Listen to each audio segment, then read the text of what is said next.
Agree commodities की अगर बात करें तो आज खाने के तेलों में अच्छी मजबूती देखने को मिली है। पाम तेल 2% तो सोया तेल 1% चढ़ा हुआ है। इंडोनेशिया में इन्वेंट्री घटने से बीएमडी सीपीओ में आज तेजी है, जिसका असर घरेलू बाजार पर देखने को मिला है। इसके अलावा कॉटन में आज फिर से तेजी है। कल की बढ़त के बाद आज यहां पर फॉलो थ्रू बाइंग है।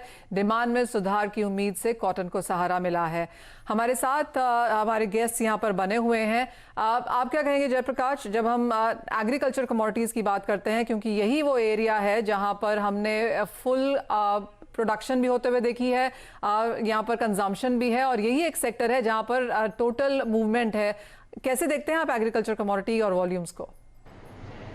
जी मनीषा, देखिए यहाँ पे जैसा आपने बताया कि यहाँ पे बहुत ज़्यादा डिमांड में कोई असर नहीं पड़ा है, तो मुझे लगता है ये एक बेसिक नेसेसिटी प्रोडक्ट है और यहाँ पे प्राइसेस में फर्मनेस मुझे लगता है बरकरार रह सकता है। जहाँ तक अगर इंटरनेशनल एग्री कमोडिटीज़ की बात करें तो यहाँ पे मुझे लगता है तेज़ी और बढ़ सकता है, क्योंकि रुपए का वीकनेस भी यहाँ पे एक अच्छा सपोर्ट करता है।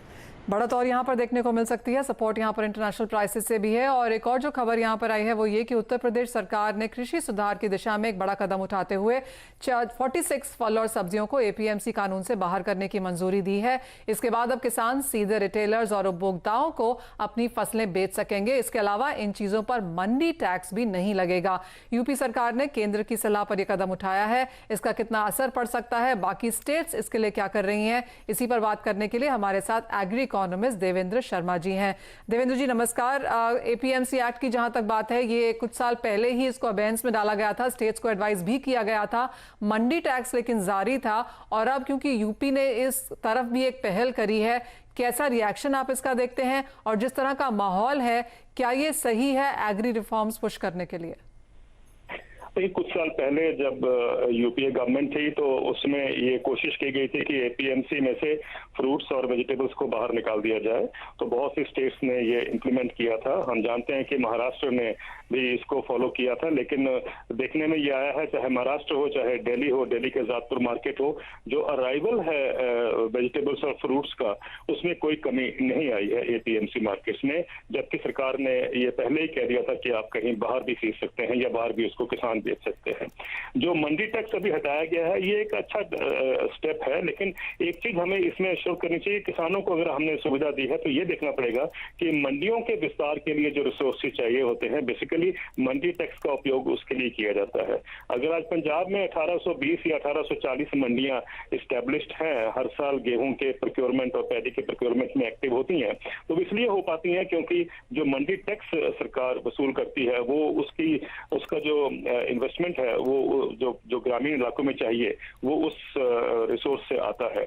और जो सड़कें बनी हैं पंजाब में गांव की मंडी से लिंक करने के लिए, वो भी जो है मंडी टैक्स से आती हैं। कहने का मतलब ये है कि वो इंफ्रास्ट्रक्चर जो है, जो सॉलिड है पंजाब में, वो यूपी में तो बिल्कुल कहीं उसका कुछ भी परसेंटेज नजर नहीं आता है।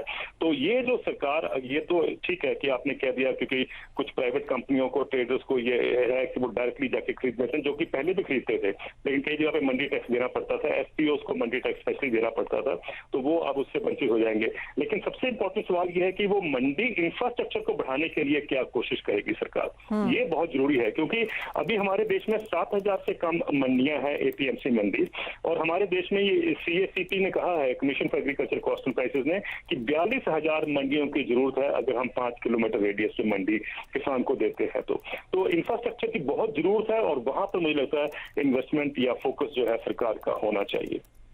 देवेंद्र जी, आप जिस तरह का अभी का फिलहाल का माहौल है, किसान अपना प्रोड्यूस नहीं बेच